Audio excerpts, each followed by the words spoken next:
Our child needs to eat. Why are we compromising on food? And I'm not saying that's the situation. I'm just saying if that was a situation out here in these streets, if the child needs shoes, why are we compromising on things that he needs or she needs or your child needs? There's no compromise. There's situations that there's no compromise.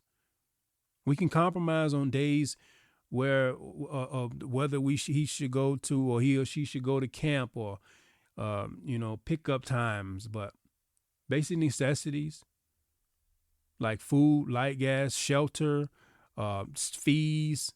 Why? There's no compromise. It just is. It has to get done. And there's a parent that has to take care of that. This is the Family Dynamics Podcast with Kevin and Alicia Meeks.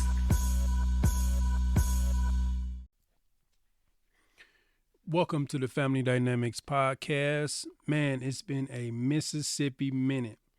I'm talking about a while since I've recorded a podcast. Guys, I've had so many things have happened while the podcast, we have been on sabbatical. My co-host, Alicia Meeks, my beautiful wife, she is somewhere producing something somewhere. Listen, my wife is extremely talented, multi-talented. She does a lot. She now creating mats, custom mats. She has a brand, a Spoiled Wives Club brand, www.spoiledwivesclub.com. So she creates, and she has her own community of wives and women and aspiring wives that she teaches, that she inspires women on a daily basis. So she's extremely busy. For me, I just been in my head, guys. Like I've been in a little bit of a roller coaster. I think I've went through a lot and still going through a lot of changes mentally and emotionally. Man, listen, this co-parenting, blending, and being married is not for the weak-hearted. It is easy to get into, but sometimes it gets hard to maintain.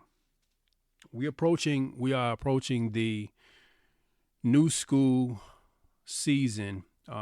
We have one child at home. So he started in high school. So we got 4 more years of organized schooling. So that's a bit exciting and it's a bit challenging because, as a parent, you're trying to move your child to the next phase, to the next phase, and the next phase. And sometimes they're just not ready. Maybe in our eyes, because they're our babies, because they're our children, we don't feel like they're ready for the next phase, or it's our own anxieties because they're our babies. We're so close and we're so attached and so close to the situation or close to them that you kind of want to hold on to them to make sure they got all the tools. But as I'm learning in life, sometimes you just don't have all of the tools that you need. You really just have to get moving forward. And along the way, you'll pick up nuggets and you'll pick up the tools because repetition is the father of learning. And you can't learn until you do it. But guys, man, I'm sharing something that's been on my heart. Approaching this new school season as a co-parent, I have 2 baby mamas, so to speak. And that's what they call it. So one of which I don't have to deal with so much because my oldest son, he'll be 23 this year. My youngest son, who I just explained, he's going into high school. I still have to communicate. I still have to compromise. I still have to inform. I still have to ensure that we communicate in a way that she's very well more informed. I have residential custody of my youngest son. So when it comes to schools, we're in this season of going into school, there's things that's due. You got school fees, you got orientations, you have dates that need to be fulfilled, and you got physicals, and all of that stuff need to be communicated to the alternative parent, as I should say, baby mama or whatever. So what had happened to me, and I'm really proud of myself because I reacted a different way. I was very poised and stood regal in my posture, knowing that I'm dad, right? Because I'm in control. As a co-parent, there has to be someone that's in control emotionally, physically, financially, Like, you have to be in control. So I give my child's mother a call, and I let her know, which I think that all parents should keep the co-parents involved and informed, because it's the child. Like, children are more, or should be more, valuable than things. And for a lot of people, it is. So when you have a child, your children are your greatest asset to you, and you hold that near and dear to your heart. So as a parent, I understand that for me, I can't impose my thoughts or my emotions on her or how I feel about my son. I'm just always going to give her or anyone in the world the same respect that I would want her to give me. So I made a call and I said, hey, these are the school fees. The school fees are X amount of dollars. How do you want to proceed? Now, just a little disclaimer. I have residential custody. My child's mother doesn't pay child support at all. There's no standing child support order that mandates her to remit any payments to me each and every month. Because, and I think this happens a lot when it comes to when dad has custody of the child, when dad has control of the child, and he's living primarily with, the child is living primarily with dad, it seems like child support falls at the wayside. And I'm realizing this because, to be honest, if the shoe was on the other foot, had my child live with his mother, I would have all kind of child support orders. And I'm not saying that out of spite. I just know that for a surety. So I let her know that there's school fees that's due. It's nothing I can do about them. It's not something that I made up a fictitious number. It's nothing that I just gave you a number. I actually gave actual documents to show what are the school fees for, what are the itemized items that they're having us pay for, what we need to pay for, what we don't need to pay for, what's pertinent and important for today for him to start school. The response I got was, I shouldn't be surprised, but it was kind of unprecedented, guys. And as my listeners, I want to share that experience because I did get a bit upset, because I feel as a father that when given the chance to conflate or unify our asset, as sort of, so to speak, like when I want to unify our co-parenting lifestyle to make you inclusive, and instantly I get a pushback. And the pushback was kind of sort of like this. Well, she feels that because she don't get a chance to file our son on tax documents, that she shouldn't have to pay for school fees. So if anybody know anything about taxes, for those that rank or fall under a certain criteria or a certain dollar figure of year, of income, there is allotted a child tax credit, if you will. So a lot of people use the income tax time to re-up, to do things they wasn't able to do throughout the year, because the government do give you a child tax credit. But for the majority of us, we don't get a child tax credit because we fall under a different income bracket system. So it just becomes another itemized list of dependencies that we have on our taxes. Nonetheless, child support, or to support your child, shouldn't be contingent on a tax credit. Now, what I gathered from the conversation is that because she falls under that lower tax bracket, she probably would get the allotted funds that they give you for child tax credit. But again, guys, my son lives with me primarily. And by a lot of standards, when you are in court proceedings, it seems as though that the where the child resides, the the guardian or parent or parent who has that custody or that parental time should file taxes by right. It's a lot. It's a lot of things that we handle. My wife and I, we handle via insurances, school fees, as we speaking about, back and forth, special busings. It's just a multitude of things, housing, food, light, gas, water that we pay for, that by right we should be the ones filing him on our taxes, because he is dependent on us and our standard of living for him to move forward each and every day and to be cared for. So I guess in her mind, she feels that the child tax credit is a form of child support. So as you can hear in my tone and my voice, she declined to help or to assist in the fees that I do for school. And I'm laughing because I think it's very comical that is an actual thought process. And I know a lot of people are going through this, or maybe it's just me. But I know that for my situation, this is what has been presented to me. And I'm sharing this with you guys because if you are a listener and you're out there and you believe that, hey, maybe I don't need to contribute because I don't get all of the incentives of parenting via governmental standard. And let's be clear, as a father, and I can't place my moral standard on anyone, be it her or anyone. I just think that regardless of any benefits that the world gives you as a parent, if my child needs, I'm going to be there. If my child needs, I'm going to be there. There is no catalyst to get me to move to be a parent. I'm just being honest.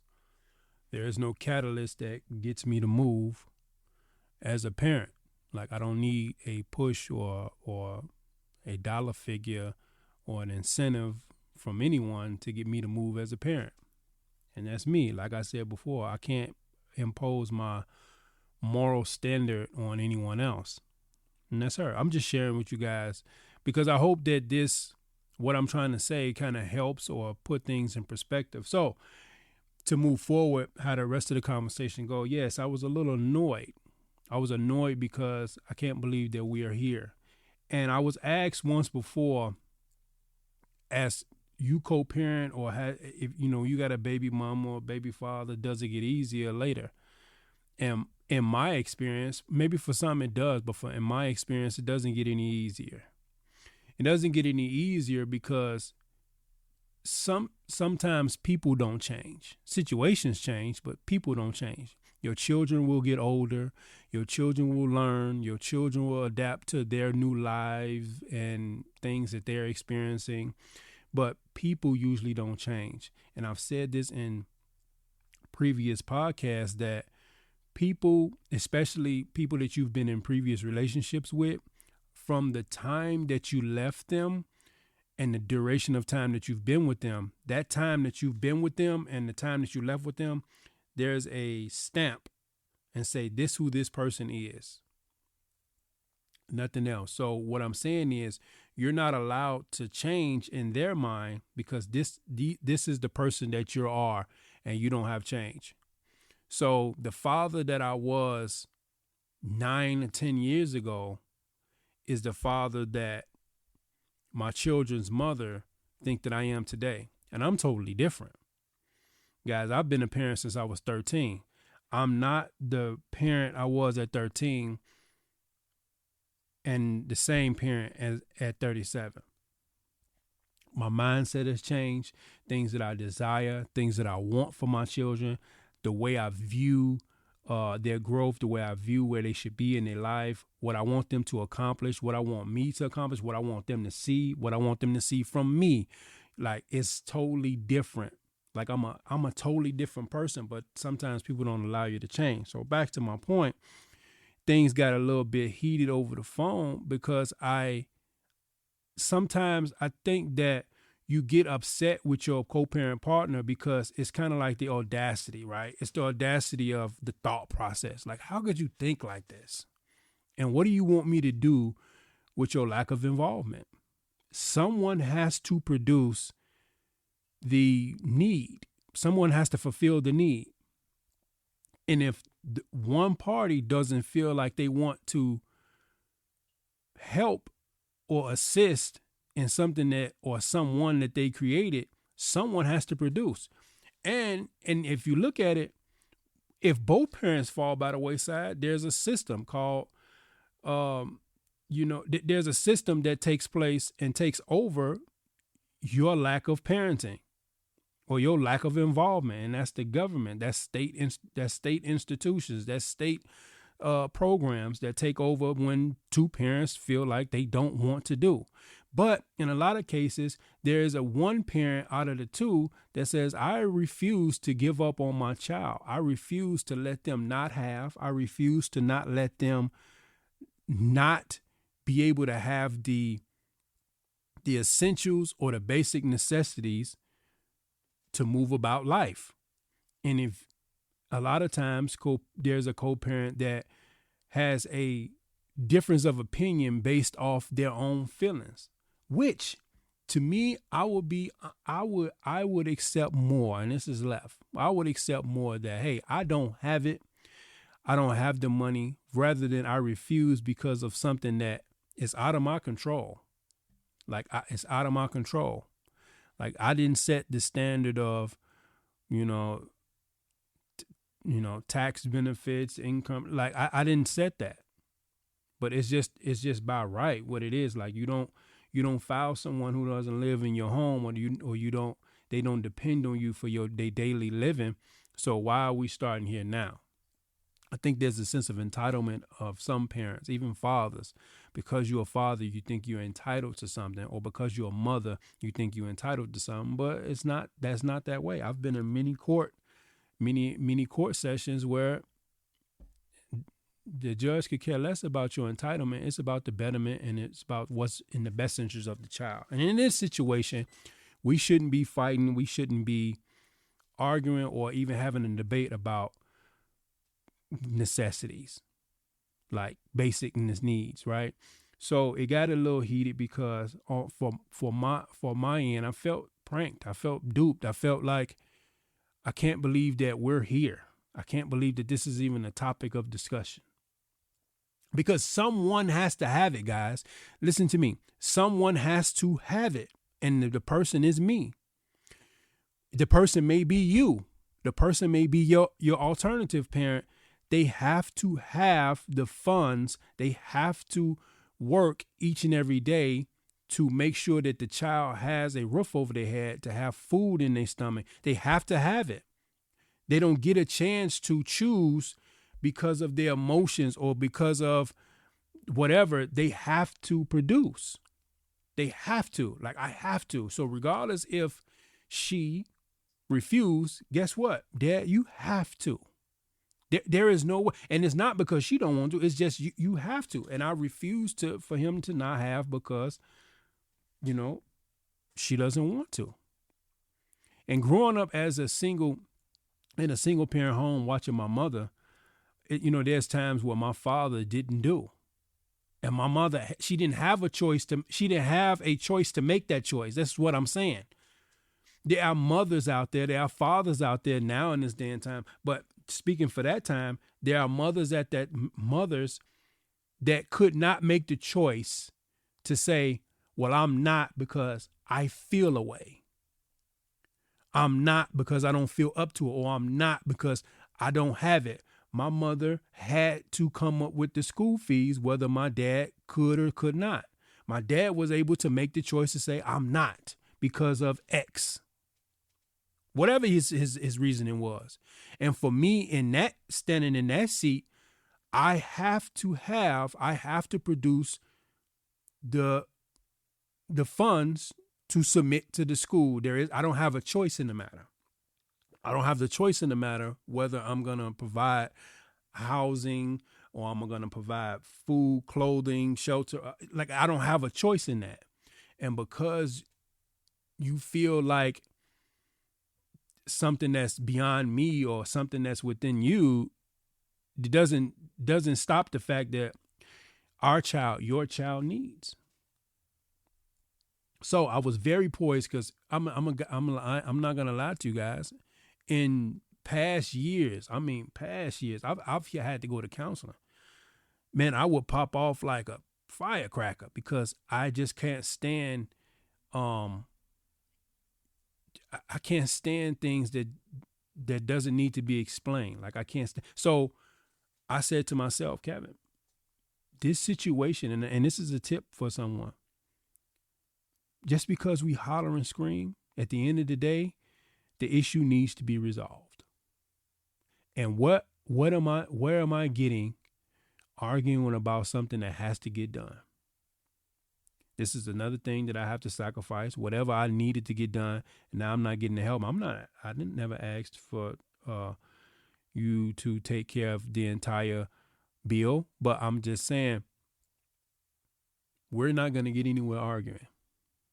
And that's for you. If this is a situation for you, whatever it is, you don't get anywhere arguing. And it's not a let's compromise. It's not a compromise. It's something that has to happen. Our child needs to eat. Why are we compromising on food? And I'm not saying that's the situation. I'm just saying if that was a situation out here in these streets, if the child needs shoes, why are we compromising on things that he needs or she needs or your child needs? There's no compromise. There's situations that there's no compromise. We can compromise on days where whether he should go to or he or she should go to camp or pickup times, but basic necessities like food, light, gas, shelter, fees. Why? There's no compromise. It just is. It has to get done. And there's a parent that has to take care of that.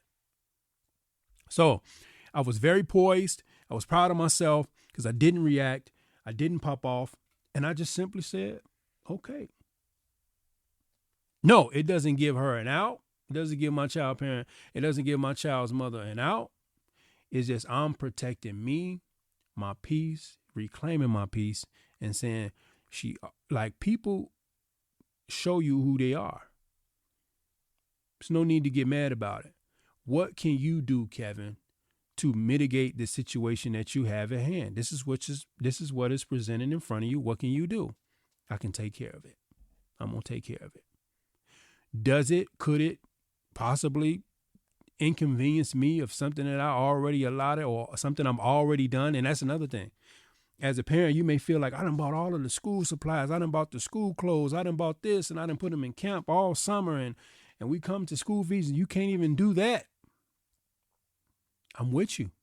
And I've been there. I'm there with you. But it doesn't stop that. It still has to get done. And I'm sympathizing with you if this is your situation to say, I get it. And tag, you're it. And at some point, whatever you believe in God, Yahweh, whatever you believe in, he sees that. And I think there's a scripture that says, when you take care of the least of these, I'm taking care of a gift that God gave me. This child was placed here in my hands to take care of. And I'm not going to stop it because someone else doesn't want to, or choosing not to, or refuse to, or they have their own feelings. And to her credit, her feelings is valid to her. It might not be morally right, but they valid to her. But it still had to take care of. I still have to take care of it. And as a father, I'm going to take care of it. And for my mother, she took care of it. And watching my wife coming into a relationship with her, I saw her just take care of it. And I know for face value, it looks like, oh, I'm always getting the short end of the stick. Maybe, maybe not. But one thing I can assure myself is my child will have the things that he needs or she needs to go to school. I'm not going to stop that. Not for no one. So my advice in this sharing is that whatever you can do, I think that emotionally that we should remove our emotion, remove our biasness, and take care of the needs of our children. Sometimes it might be out of the scope of child support. You may be paying your child support. Your child support might be astronomically high. But if the parent feels like they misappropriated the funds and your child still needs to get into school, still needs to get into camp, still needs to be, needs to get into the sports and the sports fees, it is your job to make a decision to say, I'm gonna make sure they get what they need, regardless of what was misappropriated, be it the funds, or regardless if I've been taking care and I've been bearing all the weight. And I know it's heavy because I feel that. That's why I'm sharing my story with you. It's not right, guys, but it just is. What are we gonna do from here? And what I'm gonna do is I'm gonna take care, which I've already done. I'm gonna take care of what's needed, and anything further, I'm gonna be the dad. And I don't subscribe to have a trophy at the end of the day, because this stuff that we're doing, no one sees. No one sees this part. Not even the child. They just see that I got in school, or I got into the athletic program, or I got into the club at school, or I got the school, I got the shoes. They don't see the sacrifices. And it's not our job to make them see I sacrificed this and your mother or your father didn't want to do X, Y, and Z, and I made sure. They don't see that. Maybe later on in life you can explain that to them, but they don't see that. And I'm sure my son is not going to see that. But what he will see is that he lacks nothing when it comes to his needs, especially if dad is involved. So that is my tidbit I'm sharing, you guys. I'm going to try to be more inclusive of the things that I'm going through. And as we come out of this sabbatical, thank you guys. Please like, comment, and share. I appreciate you guys for rocking with us. And I will have my beautiful co-host on soon. She has a lot of things going on, but this is the Family Dynamics, and I'll see y'all in a minute. Thank you for listening to another episode of the Family Dynamics Podcast with Kevin and Alicia Meeks. Thank you, guys. Please like, subscribe, and comment. And don't forget to follow us on social media at The Family Dynamics. And we'll see y'all in a minute. Bye.